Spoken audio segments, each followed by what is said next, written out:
नमस्कार, मैं हूं पुष्पेंद्र चौधरी और आप देख रहे हैं इंडिया वॉइस छत्तीसगढ़। कौशल्या भूमि में आपका स्वागत है। रुक करते हैं खबरों की ओर। छत्तीसगढ़ को लेकर निवेशकों का रुझान बढ़ने के बाद आज मुंबई में इन्वेस्टर कनेक्ट कार्यक्रम हो रहा है। सीएम विष्णुदेव साय इसमें शामिल होने मुंबई पहुंचे हैं।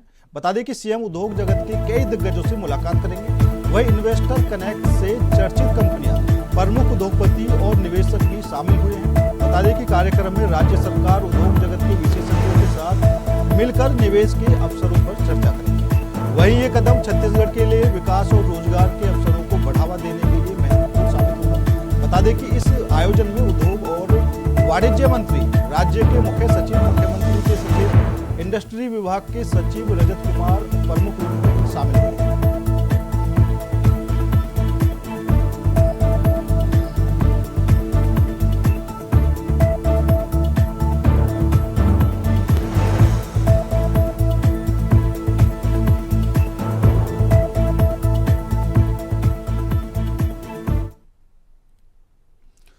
खबर बलौदाबाजार से है, जहां श्री सीमेंट प्लांट से निकली जहरीली गैस से 3 किलोमीटर दूर सरकारी स्कूल में पढ़ रहे 35 बच्चे बेहोश हो गए। बता दें कि बच्चों को सांस लेने में और दम घुटने की शिकायत दिख रही थी, जिसके बाद स्कूल के हेडमास्टर ने तत्काल इसकी जानकारी कलेक्टर को दी, जिसके बाद मौके पर सभी आला अधिकारी पहुंचे और सभी बच्चों को अस्पताल में भर्ती कराया। वहीं अधिकारियों ने तत्काल प्रभाव से 2 सीमेंट संयंत्र को सील कर दिया।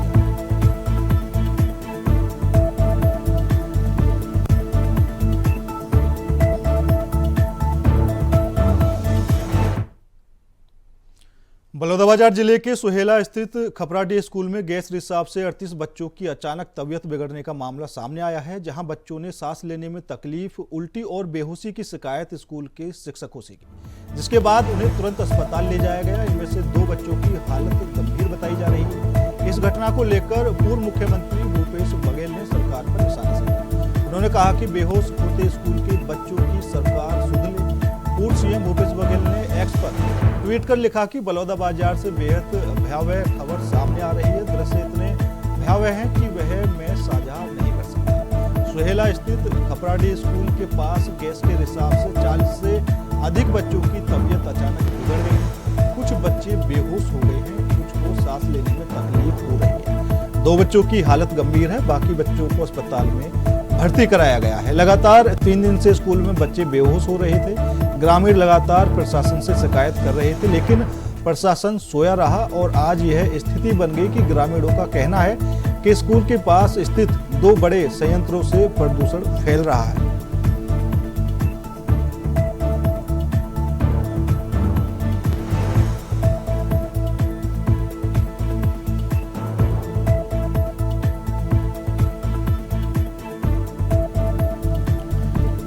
तो बलौदाबाजार के सरकारी स्कूल में गैस लीक होने से 40 बच्चे बीमार हो गए हैं, जिनमें से 2 बच्चों की हालत अभी गंभीर बताई जा रही है। वहीं इसी खबर पर ज्यादा जानकारी के लिए हमारे संवाददाता प्रदीप महेश्वरी जुड़ चुके हैं। प्रदीप, क्या कुछ पूरा मामला है? गैस रिसाव होने से स्कूल के 40 बच्चे बीमार हो गए। तो बता दूं कि श्री सीमेंट का प्लांट है यहाँ पर खपराडीह में। तो वहाँ पर जो एफआर जो प्लांट होता है, अल्टरनेट फ्यूल रिसोर्स सेंटर जो होता है, जहाँ पर जो कचरे होते हैं, जो कचरा इकट्ठा करने के बाद उसमें जो केमिकल डाला जाता है, तो जो केमिकल में कुछ प्रॉब्लम होगा उसके कारण जो उसकी वहीं से तो गैस रिसाव हुआ। तो 2 किलोमीटर जो जहरीली गैस फैल गई थी, जिसके कारण खपराडीह के स्कूल के जो बच्चे जो पढ़ रहे थे, उन्होंने एकाएक उन्हें बेहोशी आने लगी, चक्कर आने लगे और बेचैनी आने लगी। तो वहाँ के हेडमास्टर ने तत्काल जिला प्रशासन को सूचना दी। कलेक्टर दीपक सोनी वहाँ पर अपनी दल पहुंचे और उन्होंने देखा कि चारों तरफ माहौल बहुत जहरीली गैस का वहाँ पर था। श्री सीमेंट के आसपास 2 किलोमीटर के क्षेत्र में जहरीली गैस फैली हुई थी। तो तत्काल वहाँ पर 3 किलोमीटर को सील किया गया और उसके बाद पूरा वहाँ पर बुला के जिला चिकित्सालय और सिमगा में उन बच्चों को एडमिट कराया गया, जहाँ पर बच्चों के इलाज चल रहा है। 2 बच्चों की हालत खराब है, जिनको जिला चिकित्सालय में इलाज किया जा रहा है। और निश्चित है कि इसकी घोर लापरवाही जो श्री सीमेंट के द्वारा की गई है, तो निश्चित ही जिला प्रशासन की ओर से इनके सैंपल को पर्यावरण को भेजा जा रहा है। जो वेस्ट मटेरियल जो चिलन फायर किया था, उसी को लेकर यहाँ पर जो जहरीली गैस निकली। बिल्कुल प्रदीप, और पूर्व मुख्यमंत्री भूपेश बघेल ने भी सरकार पर निशाना साधा है। उन्होंने खास तौर पर कहा है कि सरकार सोई हुई है और अब स्कूलों की सुध ले। ये आपको बता दूं कि बलौदाबाजार से लगभग यहाँ पर हर 5 किलोमीटर में एक बड़े सीमेंट कारखानों का लाइसेंस दिए गए हैं, जिसके कारण आए दिन प्रदूषण यहाँ पर बहुत फैलता है। और ये यही कारण है जब भूपेश बघेल की ट्वीट किए हैं कि जब वहाँ पर बच्चे गांव के लोग विरोध कर रहे हैं, विरोध करने के साथ ही प्रशासन इस बात पर ध्यान नहीं दे रहा बच्चों का। और एक घटना घटी जब इसी से कि किसी बच्चे की कोई एमएलसी दुर्घटना नहीं हुई, जिसमें किसी कान नहीं गई, जिस कारण इतना हादसा नहीं हुआ, लेकिन गाँव के लोगों का भोर यहाँ पर विरोध है। उसके बाद भी प्रशासन की ओर से और सरकार की ओर से ऐसा कोई भी ध्यान नहीं दे रहा था कि यहाँ पर पर्यावरण का ध्यान रखा जाए, पानी और पूरे इसके बाद लेकर आज भूपेश बघेल ने इस बात पर ट्वीट किया था। बिल्कुल प्रदीप, और सबसे बड़ी बात यह है कि अगर सीमेंट फैक्ट्री से गैस रिसाव हुआ है और उससे पहले भी जो कानूनी प्रक्रिया होती है उसके अंतर्गत भी कई तरह की गाइडलाइंस आती हैं, तो क्या उसके हिसाब से उस सीमेंट फैक्ट्री में काम चल रहा था? वो पता नहीं कि यहाँ पर जितने भी जो कारखाने जो चल रहे हैं पर सभी के नियमों का कोई पालन करता नहीं, और जिसके कारण यहाँ पर जो घटना घटी थी, ये जो आपको बता दें कि जितने भी नगर के जो कचरे होते हैं उनको जो अल्टरनेट फ्यूल रिसोर्स सेंटर में लिया जाता है, और वहाँ पर देखते जो सीमेंट कारखानों जो किलन भट्टी होती है इसमें फायर करने के लिए इसी ईंधन का प्रयोग करने के लिए राज्य शासन का ही आदेश है। लेकिन इसको जो FIR सिस्टम से जो गलाया जाता है, गलाने के बाद में केमिकल डाल के तब इसको किलन में डाला जाता है, लेकिन इस वक्त घोर लापरवाही सीमेंट की, जिसके कारण वो केमिकल के कारण जो जहरीली गैस जो फैली थी, जब तक 3 किलोमीटर के रेस्टे में जब गैस फैल गई थी, उसके बाद बच्चे पढ़ रहे थे स्कूल में और एकाएक वहाँ पर 70 बेहोश होने लगे, तो वहाँ पर शिक्षक लोग फड़फड़ा गए और अनान फनान में कलेक्टर को सूचना देने के बाद इस बात की घटना घटी वो बताया। अब बोला आसपास के लोग भी इस बात की गैस की बदबू से तो बहुत परेशान रहते हैं, लेकिन प्रशासन पर्यावरण पर ध्यान बिल्कुल नहीं देता, इसी कारण इस तरह की घटना लगातार आसपास के देखने मिल रही है। तो प्रदीप, अब जो प्रशासन है उसकी तरफ से क्या कुछ जो सीमेंट फैक्ट्री है उसके खिलाफ कार्रवाई की जा रही है, क्योंकि ये एक बड़ा मामला है, 40 बच्चों की हालत खराब हुई है, अगर कोई और अनहोनी हो जाती तो उसका जिम्मेदार आखिर कौन होता?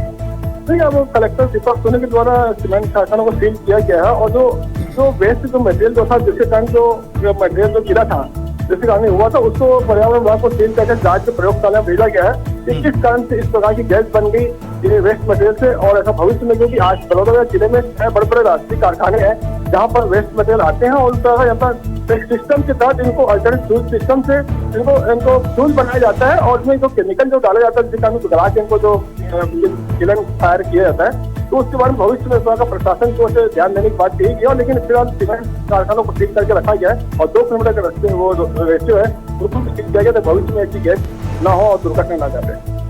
बिल्कुल प्रदीप, और जो विपक्ष है उसकी तरफ से तो अपनी जो बातें हैं वो तो सामने आ चुकी हैं, क्योंकि पूर्व मुख्यमंत्री भूपेश बघेल ने भी कह दिया है कि मुख्यमंत्री जी नींद से जागे और सुध लें। तो क्या सरकार के किसी बड़े नेता की तरफ से किसी तरह का कोई बयान आया है, या फिर वो बच्चों को देखने के लिए अस्पताल पहुंचा है? कांग्रेस के जो विधायक थे संदीप साहू का पहुंचे थे, बड़ौदा के जो विधायक है टंकराम वर्मा और राजस्व मंत्री, वो भी जिला चिकित्सा पहुंच के बच्चों का हाल चाल सुना था, और जिला प्रशासन को हिदायत दी गई थी कि इनके इलाज में किसी प्रकार कोई कमी ना किया जाए, ताकि इनको अच्छे से अच्छा इनको उच्च इलाज में, ताकि वहाँ पर और कलेक्टर SP खुद कर रहे हैं इस वक्त, तो टंकराम वर्मा जी खुद बोला था कि खुद मॉनिटरिंग कर रहे हैं, और निश्चित है कि इस वजह कोई घटना होने से बच गई। बिल्कुल प्रदीप, और 40 बच्चों के बीमार होने की खबरें सामने आई थी, जिनमें से 2 बच्चों की तबीयत ज्यादा खराब बताई जा रही थी, तो अस्पताल में उनका क्या कुछ फिलहाल इलाज चल रहा है, और जो फिलहाल की स्थिति है वो क्या कुछ बनी हुई है?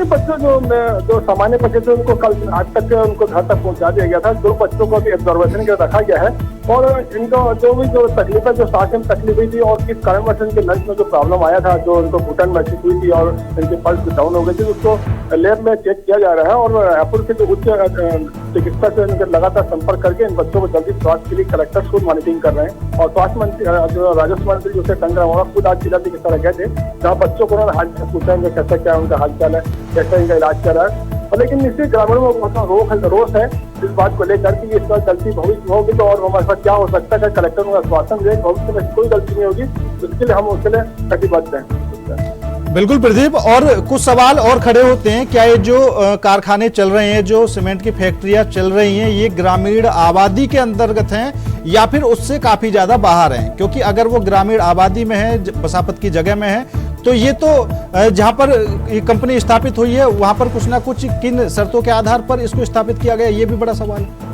देखिए, मैं आपको बता दूं कि विश्व साय की जो उदार उद्योग नीति है, जिसके तहत कारखाने की बाउंड्री वाल भी गाँव में लग गई है, और ये यहाँ पर पथरीला क्षेत्र होने का रोज ब्लास्टिंग होती है। ब्लास्टिंग होने से पूरे गाँव के लोग जो खड़े हो पूरे कांपते हैं, लेकिन सरकार जो उद्योग की नीति जो ऐसी बनाई है जिसके कारण ग्रामीण कुछ बोल नहीं पाते और ये निश्चित ही ऐसे प्रकार की जो घटनाएं घटती है, आए दिन दुर्घटना होना, आए दिन होना, ये आम बात हो गई है। तो प्रदीप, उद्योग को बढ़ावा देने के लिए तो क्या किसी की जान के साथ खिलवाड़ किया जाएगा? निश्चित है कि इस घटना और किसी के साथ जान का खिलवाड़ तो लोग करें। यहाँ के पानी की समस्या, पर्यावरण है, पेड़ नहीं है और इस तरह हो ही रहा है, लेकिन फिर भी ये हो रहा है। प्रशासन को जगना चाहिए और लगातार अभी जिस तरह से बड़ौदा के राजस्व विभाग की बातचीत करें तो आप देखेंगे कि यहाँ पर पूरी जो जमीनें किसानों की जमीनें उद्योग के हाथों में आ गई है। ये उदार नीति का एक जीता जागता उदाहरण है। देश में ऐसी उद्योग नीति आई है जिससे किसान भूमिहीन हो गया है। भूमिहीन किसानों को यहाँ पर सरकार पट्टा बांटती है और वो गरीबी रेखा काज में डाल देती है। जो कल का 10 एकड़ का जो किसान है आज वो गरीबी रेखा में जो अपनी जीवन यापन कर रहा है। बिल्कुल प्रदीप, और इस कारखाने के अलावा और ऐसे कितने कारखाने हैं आसपास जिसकी वजह से पर्यावरण खराब हो रहा है और लोगों की सेहत पर भी ज्यादा प्रभाव पड़ रहा है?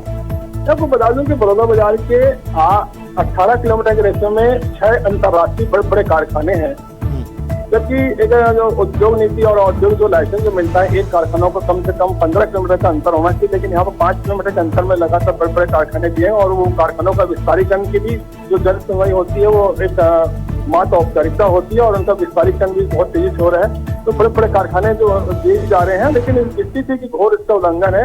आने वाले समय में आसपास के गाँव वालों को बहुत इसका नुकसान होगा।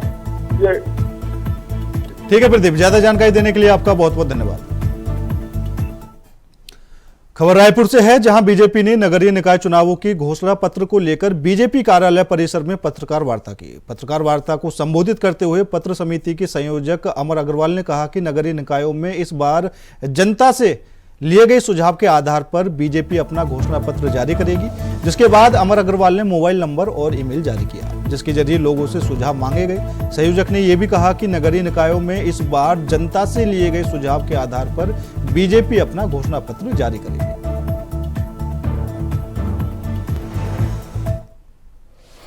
लोकतंत्र के अंदर में जो तीसरा चुनाव स्थानीय सरकार, ये 73-74 अमेंडमेंट के बाद में इसकी संरचना हुई। भारतीय जनता पार्टी ने इस स्थानीय सरकार को मजबूत बनाने के लिए और जनता की सहभागिता के लिए इसका घोषणा पत्र भी जारी किया है समय समय पर। और दूसरी तरफ अगर कांग्रेस पार्टी को देखेंगे, जो स्थानीय सरकार को पूर्णतः खत्म करने के लिए आतुर रही है, उसका साक्षात उदाहरण है कि पिछले 5 सालों में जब कांग्रेस की सरकार थी तो डर था उनके अंदर, भय था कि हम जनता से दूर हो गए। उन्होंने डायरेक्ट चुनाव चालू किया। छत्तीसगढ़ राज्य बनने के बाद में डॉक्टर रमन सिंह जी ने डायरेक्ट चुनाव चालू किया था। 2005 में पहला चुनाव हुआ और उस समय भी हमने घोषणा पत्र जारी किया और हर चुनाव के अंदर में जब हम लड़े घोषणा पत्र जारी किए कि शहरों की तस्वीर और तकदीर को बदलेंगे, मूल सुविधाएं देंगे। उस आधार को लेकर हम इस स्थानीय चुनाव को बहुत गंभीरता के साथ हम चुनाव भी लड़े और काम भी करके दिखाए। हमारा व्हाट्सएप नंबर होगा, इस व्हाट्सएप के क्यूआर कोड को स्कैन करके ईमेल भी दिए जा सकते हैं और इस सुझाव के लिए ईमेल आईडी moresujav@bjpcg.com, इसमें भी ऑनलाइन सुझाव होंगे। छत्तीसगढ़ के भाई बहनों से आग्रह करता हूं कि मैंने व्हाट्सएप नंबर दिया है, इस व्हाट्सएप को क्यूआर कोड को स्कैन करके ईमेल भी दे सकते हैं। मैंने ईमेल आईडी भी दिया है, इसके माध्यम से भेजिए। आपकी जो जन भावनाएं होगी उसमें हम क्या कर सकते हैं, क्योंकि हम जो भी कहेंगे वो पूरा कहेंगे। हम तो एक मूल मंत्र लेके चलते हैं, हमने ही बनाया है, हम ही संवारेंगे। तो उसको हम कैसा पूरा कर सकते हैं जिसका 100% हम कर सकें। लेकिन चूंकि समय बहुत है, सारे भाई और बहनों से आग्रह करूंगा कि इसको 30 तारीख की शाम तक अपने सुझाव अवश्य भेजें। आपकी जनभावनाओं के आधार पर हम सारी बातों का समावेश करते हुए और जो हमारे अनुभव भी है हमारी घोषणा पत्र समिति का, सबके अनुभव को लेते हुए, अन्य राज्यों के उदाहरण देखते हुए, दुनिया के उदाहरण देखते हुए जो हम कर सकते हैं वो सारी बातों का समावेश करके हम एक घोषणा पत्र बनाएंगे, जिसके आगे हमारे नगरीय निकाय भारतवर्ष में छत्तीसगढ़ का नाम रोशन कर सके। खबर रायपुर से है, जहां आउटर धनौली में मां बेटी के दोहरे हत्याकांड में पुलिस ने बड़ा खुलासा किया है। बता दें कि 22 दिनों की पड़ताल के बाद ऑटो चालक और उसकी लिव इन पार्टनर को गिरफ्तार किया है। पुलिस के मुताबिक आरोपी ऑटो चालक का 35 वर्षीय महिला से अवैध संबंध था, लेकिन वो एक अन्य महिला अनीता लहरे जो कि 52 साल की थी, उसके साथ भी लिव इन में रह रहा था। इस वजह से वो महिला को रास्ते से हटाना चाहता था। इसके लिए उसने अपनी लिव इन पार्टनर अनीता के साथ हत्या की साजिश रची। हालांकि पुलिस ने दोनों को गिरफ्तार कर लिया है। बता दें कि पुलिस ने पड़ताल के दौरान 30 किलोमीटर के इलाके में 200 कैमरे को खंगालने और 3 लाख मोबाइल नंबर की जांच की। उसके बाद आरोपियों तक पहुंच गए।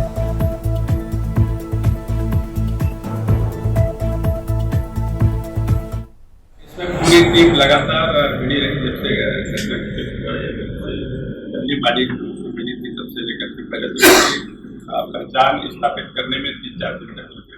उसके बाद में जब पहचान स्थापित हुआ मौके पर हुई तो उसकी मामले हालत में पाई गई तो कोई बड़ा सा टास्क था। उसके लिए कानून के द्वारा किया गया था कि खुलासा करके लगातार काम किया गया, जिसमें वहाँ आसपास के रहने वालों से लगातार पता तलाश करने का प्रयास किया। बातें की गई लगभग 25 से 30 किलोमीटर दायरे के जितने भी सीसीटीवी कैमरा थे उन सभी का अवलोकन किया गया। आसपास के जितने गाँव थे पूछताछ करके इसके आसपास के किसानों को किया गया, साक्ष्य एकत्र किया गया। उसके बाद इस तक पकड़ के हम तक पहुँच पाए और तक पहुँचा। स्टील सेक्टर में बढ़ोतरी को लेकर के परिचर्चा का आयोजन भिलाई इस्पात संयंत्र के इस्पात भवन में किया गया, जहां पर केंद्र सरकार की तरफ से एक स्टैंडिंग कमेटी भिलाई दौरे पर रही। इस संबंध में जानकारी देते हुए दुर्ग सांसद विजय बघेल ने बताया कि स्टील सेक्टर से जुड़ी हुई गतिविधियां और बढ़ावा देने हेतु उसके बेहतर रखरखाव और प्रबंधन पर आज परिचर्चा की गई थी, जिसमें लगभग 22 सांसदों की एक टीम ने इस पर चर्चा की और भाग लिया और कुछ मुद्दों पर अपने विचार भी दिए। आने वाले समय में इनके समाधान को लेकर यह रिपोर्ट दिल्ली भेजी जाएगी।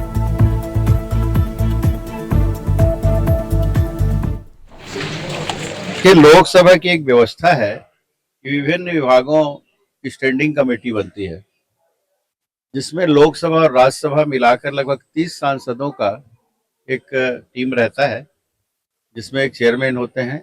और अभी हमारे यहाँ भिलाई इस्पात संयंत्र में कोल एवं इस्पात स्टडी जो स्टैंडिंग कमेटी है लोकसभा की, उनके माननीय सदस्यगण आए थे। चेयरमैन साहब हमारे माननीय अनुराग ठाकुर जी इसके, मगर वो किसी कारणवश नहीं आ पाए। उनकी जगह में एक सीनियर जो सांसद थे उनको चेयरमैन अभी उनके ही अध्यक्षता में अभी बैठक संपन्न हुई, जिसमें स्टील से जुड़े हुए विषयों पर विस्तार से चर्चा हुई। स्टैंडिंग कमेटी का अर्थ है कि हम लोग जो कमेटी के दायित्व मिले रहते हैं, जैसे कोल और इस्पात का दायित्व इनको मिला है, तो ये लोग उसका स्टडी करते हैं जाके कि इस्पात में हम कहाँ हैं और किन किन स्टील प्लांटों में जो सेल के माध्यम से संचालित है वहाँ किस तरह उत्पादन हो रहा है, अगर कोई कमी पाई जा रही है तो क्यों पाई जा रही है, उसका पूरा कारण और वहाँ क्या क्या व्यवस्था है, क्या व्यवस्था की और जरूरत है, इन सब बातों का पूरा विस्तार से चर्चा अधिकारियों के साथ करते हैं। पार्लियामेंट के हर एक विभाग के होते हैं। कोल स्टील एंड माइंस की हमारी आज की जो विजिट है, कल आपका माइंस की थी और आज जो है भिलाई स्टील प्लांट की। ये कमेटी विजिट्स यूजुअली सारे मेंबर्स जो राज्यसभा लोकसभा के साथ जो होती है, मिनी एक पार्लियामेंट होती है, जिसके तहत फील्ड में हमारे जितने भी संस्थान हैं उनमें किस तरह का कार्य हो रहा है, क्या खामियां हैं, क्या सुधार हो सकती है और नए टेक्नोलॉजी किस तरह से हम लाएं, वो सभी चीज़ों पे सुझाव मेंबर्स की तरफ से, कमेटी की तरफ से होने के बाद वो टेबल होती है पार्लियामेंट में, और हर एक कार्य को बेहतर ढंग से चलाने में एक बेहतर सुझाव और वातावरण बनाने के लिए एक बढ़िया सुझाव का एक जो है कमेटी पेश करती है। छत्तीसगढ़ के नक्सल प्रभावित बीजापुर जिले में सुरक्षा बलों के जवानों को बड़ी सफलता मिली है। सुरक्षा बल के जवानों ने नक्सलियों द्वारा लगाए गए 8 बारूदी सुरंग बरामद किए हैं। पुलिस अधिकारियों ने बताया कि जिले के गंगालूर थाना क्षेत्र के अंतर्गत मुंतवेड़ी से पीडिया गांव जाने वाले मार्ग पर सुरक्षा बलों ने 8 बारूदी सुरंग बरामद किए हैं। उन्होंने बताया कि गंगालूर थाना क्षेत्र में जिला रिजर्व गार्ड, बम निरोधक दस्ता और केंद्रीय रिजर्व बल के संयुक्त दल को गश्त के लिए रवाना किया गया था। गश्त के दौरान सुरक्षा बलों ने मुतवेड़ी से पीडिया गांव जाने वाले मार्ग पर अलग अलग स्थानों से 5-5 किलोग्राम की 8 बारूदी सुरंगें बरामद की। अधिकारियों ने बताया कि माओवादियों ने सुरक्षा बलों को नुकसान पहुंचाने के लिए बारूदी सुरंग में प्रेशर सिस्टम लगाया था। सुरक्षा बलों ने बमों को नष्ट कर दिया।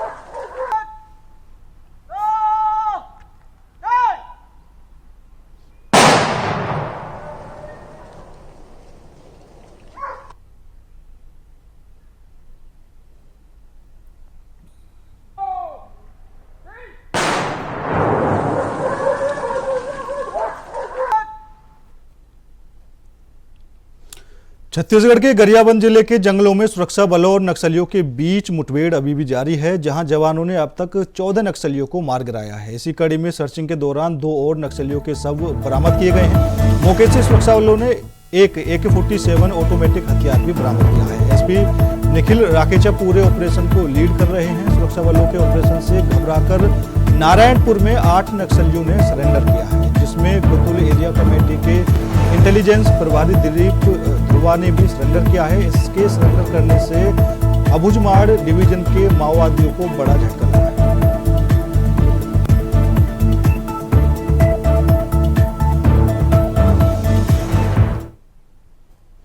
फिलहाल मेरे साथ इस बुलेटिन में इतना ही। बाकी देश और दुनिया की तमाम खबरों के लिए देखते रहिए इंडिया वॉइस।